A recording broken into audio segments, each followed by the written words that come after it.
Welcome back, True Believers and all you spectacular Spidey fans, to another very intriguing Marvel's Spider-Man related video, or should I be more precise in saying that for today's discussion topic, we are going to dive into the future of this game's franchise, with of course none other than the yet announced but more than likely sequel of Marvel's Spider-Man, with of course Marvel's Spider-Man 2. So just to recap the status of this series as a whole right now, we already know that the first initial version of Marvel's Spider-Man on PlayStation 4 sold over 20 million copies worldwide, making it pretty much a billion-dollar property within the video game industry, the highest-selling superhero game of all time, and the highest PlayStation exclusive ever made. Of course, Insomniac is now a first-party worldwide studio of Sony Interactive Entertainment. We also got the recently released Marvel's Spider-Man Remastered exclusively for the PlayStation 5, and of course, in the latest installment within this franchise of Marvel's Spider-Man Miles Morales being a spin-off game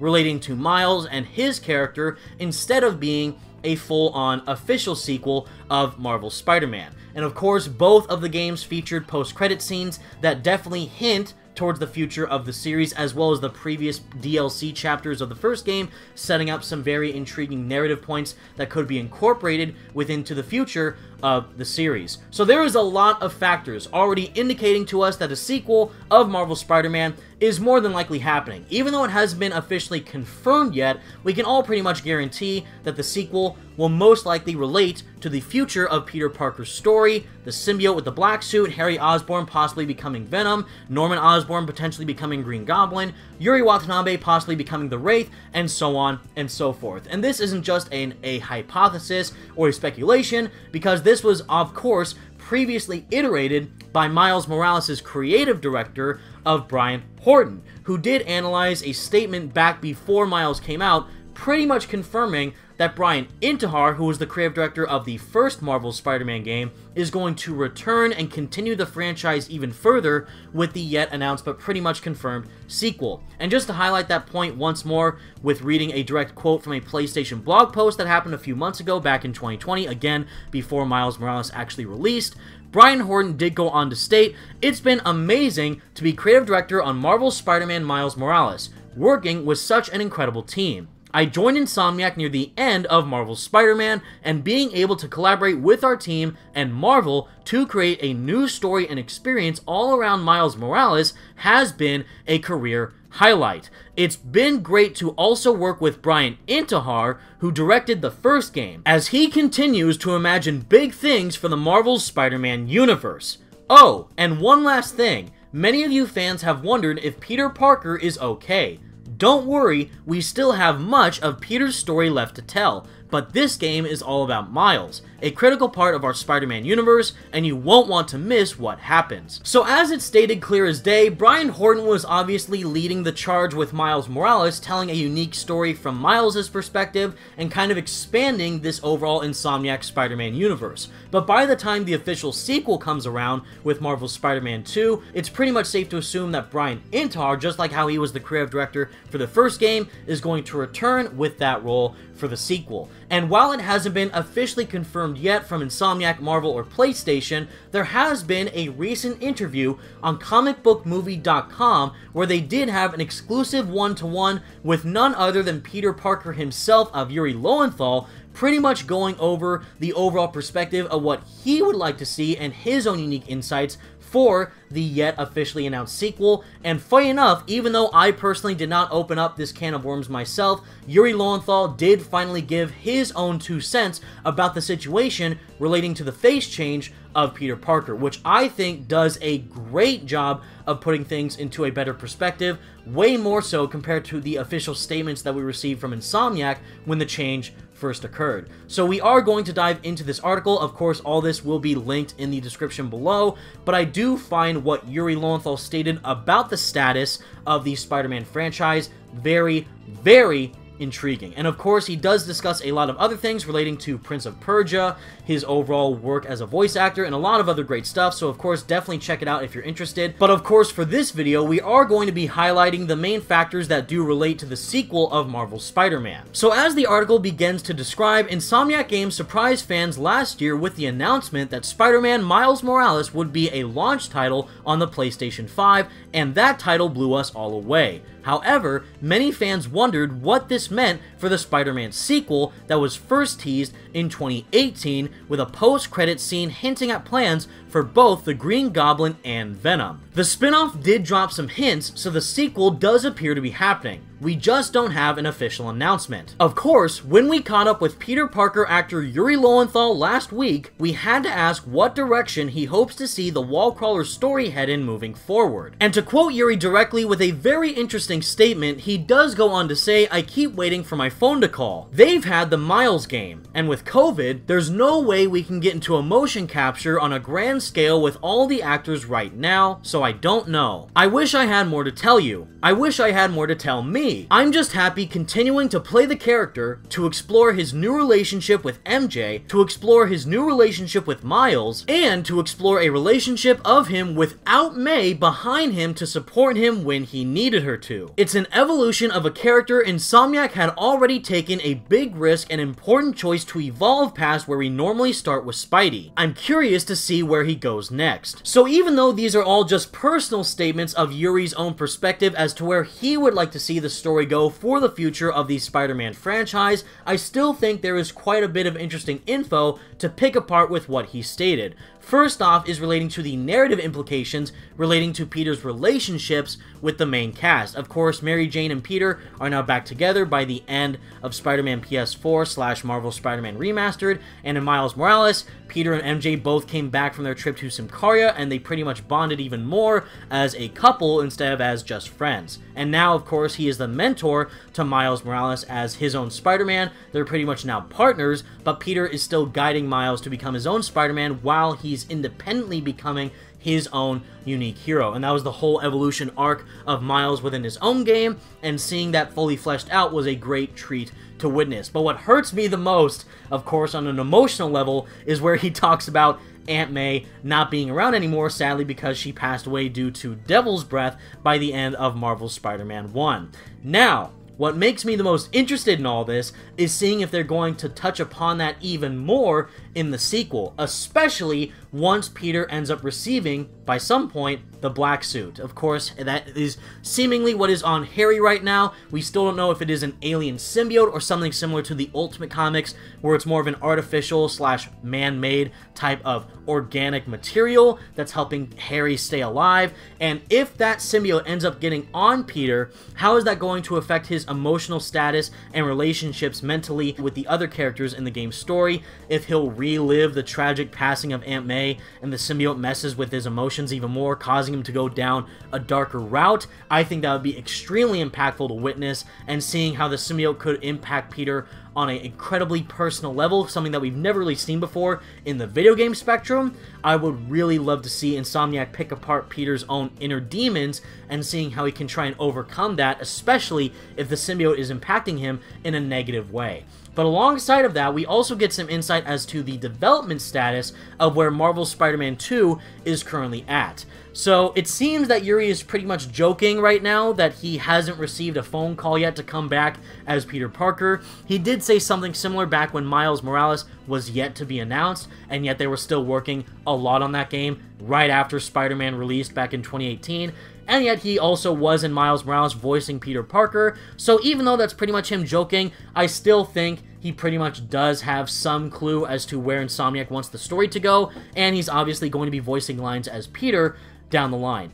But we do know that, of course, sadly due to COVID, everyone is working from home, and what he points out is that motion capture is a bit of an issue right now. So there sadly might be the possibility that we will have to wait a bit longer for Marvel's Spider-Man 2 to release down the line, maybe in 2022 or 2023, because of the delay issues of motion capture and other development problems that might occur trying to gather all the needed assets to fully make the game into the final polished experience that will release on launch. So, because of that, we can't really estimate a full-on release date for the game, but we do have an official statement from Jim Ryan, who of course is the CEO of Sony Interactive Entertainment himself, who did indicate that us as gamers will not be able to fully acquire the full-on PlayStation 5 exclusive experiences until the year of 2022. Now, of course, for 2021, I wouldn't really expect any Spider-Man related content to come out for either the first game or Miles Morales,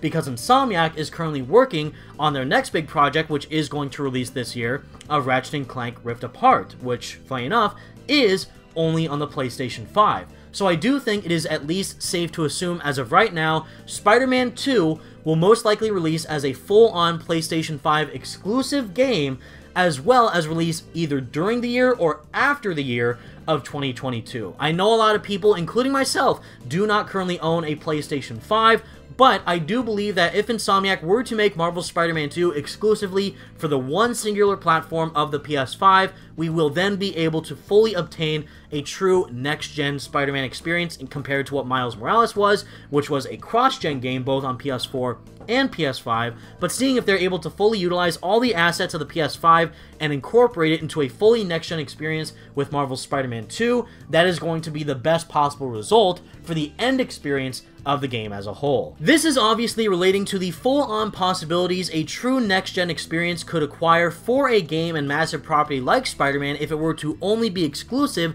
to the PS5, of course with its gameplay capabilities, the visual performances with the next-gen character models, graphic quality, and so on and so forth, but mainly to see where exactly they could take the story in such a grand and massive scale fully on next gen. And one aspect that we do currently know about as of right now for Peter Parker's character within the Insomniac universe is that there is a likely chance, which I'm super excited for, that seeing how Peter lost his job with Otto due to him becoming Dr. Octopus and him being a freelance photographer for the Daily Bugle again for Mary Jane's trip to Symkaria, he then mentioned by the end of Miles Morales that he was looking to find an actual job, and Miles actually suggested of Peter becoming a teacher. And seeing how some of the best stories of adult Spider-Man actually do occur when he has either graduated college or even more so when he is teaching students at a school, if we do end up seeing Peter Parker as a teacher down the line within Insomniac's universe, this is going to offer some incredible possibilities for the game's narrative and seeing where Peter's character can expand even further down the line within the franchise's future. Oh, hey, careful about their ball. Hey, Miles. I'm catching up on, yikes, kind of a backlog after being away for a few weeks. No rest with a Spider-Man? Nope. Speaking of which, I'm not gonna be swinging behind you, constantly looking over your shoulder now that I'm back. I trust you. And I have some stuff I should take care of. Like what? Can I help? I need to find a job. Freelancing with the Bugle was great, but I'd like something steady. Have you thought about teaching? You're pretty good at it. Honestly, no. No. Maybe. I'll think about it. Call you soon. Although the main factor that intrigued me the most to learn about within this article is actually Yuri Lowenthal's own 2 cents and perspective on the situation relating to obviously the face change of Peter Parker's character model from John Bubniak to Ben Jordan, which we have obviously discussed in length in several videos, and obviously as the article goes on to describe, ahead of the release of Spider-Man Miles Morales and Spider-Man Remastered last year, Insomniac Games revealed that the improved technology of the PlayStation 5 meant a new face model was needed to better match actor Yuri Lowenthal's voice and motion capture performance. Many fans were quick to pick up on the new version's similarities to Tom Holland, and the backlash online was vocal. At the time, Lowenthal took to Twitter to joke, saying, "Guys, it's my face's fault, the stupid bones in my face, blame my bones." So obviously that was Yuri just joking about the situation online on Twitter, but now, thanks to this interview, we do actually have his whole perspective about the situation as a whole. And as I stated previously, I think Yuri does a much better job of trying to rationalize and actually just be compassionate and considerate towards the fans who do prefer the previous character model of John Bubniak versus Ben Jordan, and actually provide reasoning as to where this could go in the future and how he feels about the situation overall. So coming from Yuri himself, he does state, "I did know it was coming, and I did agree with all the reasons Insomniac were going ahead with it. I know that people, once they fall in love with something, for you to change that thing is very hard, and understandably so. There are a lot of people who will always love that original thing best, but I think the reasons they did it were sound, and going forward, the game will benefit. I understand it's also especially hard when you form an emotional attachment. Playing a game is playing a game, and you get used to things, but the story and characters from that game, we all grew to love them. When you form that emotional attachment and that thing changes, it's hard. I'm hoping people in the end will understand it was done for the good of the game and will understand it's for the good of the franchise. We'll all get used to it. And right there, I think Yuri Lowenthal is doing a phenomenal job of breaking down exactly how this could affect the future of the franchise, of course, because in the sequel, and like we saw in Miles Morales, it's not going to be John Bubniak, it's going to be Ben Jordan leading the front as the main face model / character of Peter Parker. But I love how Yuri Lowenthal is analyzing this from the fans' perspective. Again, we grew to love and, simultaneously synchronize Yuri Lowenthal's voice acting with John Bubniak's facial performance. Now again, Yuri Lowenthal was acting all this out through the motion capture that he performed while making the game, but the sad factor is, we're not looking at Yuri Lowenthal while playing Spider-Man PS4. We're looking at Peter Parker, who just so happens to have the face of John Bubniak. And now, after playing that game, a lot of fans, including myself, still view that version of the character as the definitive Peter Parker / Spider-Man. Now, granted, the character is still the same of Peter Parker, it's just that he looks different. And of course, that is to make it seem more like Yuri Lowenthal's performance becoming off of the screen and more expressive due to Ben Jordan's character models trying to look like a more younger version of Yuri Lowenthal. But again, it's the same type of notion where if you changed how Ellie or Joel looked in The Last of Us from the first game to the second game, now of course they aged up from part 1 to part 2, but say if they Last of Us remastered on the PS4, which did happen, what if they entirely recasted the face of Joel and Ellie? Would you still feel the same type of emotional attachment with those characters if they looked completely different? And in my opinion, I think the answer is no. So I love how Yuri is seeing that from the fans' perspective and understanding how some people are still trying to come to terms with it. I definitely think that if they are trying to at least make Ben Jordan's Peter look more like Yuri Lowenthal, hopefully they have now received some fan feedback and just overall concerns and skepticism towards the new model's change. If you guys love it, that's fine, but now hopefully they can better suit the visual performance of Peter even better once we do receive the official Marvel Spider-Man sequel. And I do think that there is a lot to dissect with how they could try and utilize it even more going forward, but seeing that we finally got Yuri's perspective on the situation, he's very considerate and compassionate towards the fans like myself who do prefer John over Ben, but saying, guys, this change is happening, and hopefully it will be able to have this be for the series' benefit, and that hopefully we will be able to get used to it the more we experience it down the line. And from my own perspective, I don't have a PlayStation 5 yet. Haven't been able to acquire one, so I have not been able to play the remaster for myself. I have played Miles, though, and I still have not, fully come to terms with the change, but by the time the sequel comes out, hopefully I'll be more accepting towards it, but still, I do think that John did do a great job as Peter for what the first game was, and hopefully Ben can be utilized even better down the line. But with all that said, everyone, that is the news that I have for you today with Yuri Lowenthal and his overall statements toward the future of the Spider-Man franchise with the yet announced but most likely happening Marvel Spider-Man 2. I do think it's going to be exclusively on PS5. It's going to dive deeper into the lore of the Insomniac universe with, of course, the symbiote, Harry becoming Venom, Norman Osborn becoming Green Goblin, some great, character expansions with the relationships of Peter and MJ, Miles, and, how he's coming to terms with Aunt May's death. A lot of cool things coming with the visual performances, most likely coming out either during or after the year of 2022, most likely also exclusively on PS5. So this is just kind of going over where we stand now with the sequel, but also seeing we got some very intriguing insight from Yuri Lowenthal himself, made it all worthwhile. But with all that said, everyone, that's the video I have for you today. Let me know all your thoughts in the comment section down below. When do you think we could receive the announcement of Marvel's Spider-Man 2? Do you think it will be soon? Do you think it'll be by the end of this year, maybe even the middle of next year, even later than that? Who knows? We still have some Marvel's Avengers content coming in with the realm of Marvel video games, but hopefully Insomniac is obviously going to work hard on Ratchet & Clank Rift Apart, and right after that game releases, it's obviously going to be full focus on where we stand with Marvel's Spider-Man 2. So with all that said, everyone, thank you all so much for watching. Stay spectacular, Spidey fans. Peace out.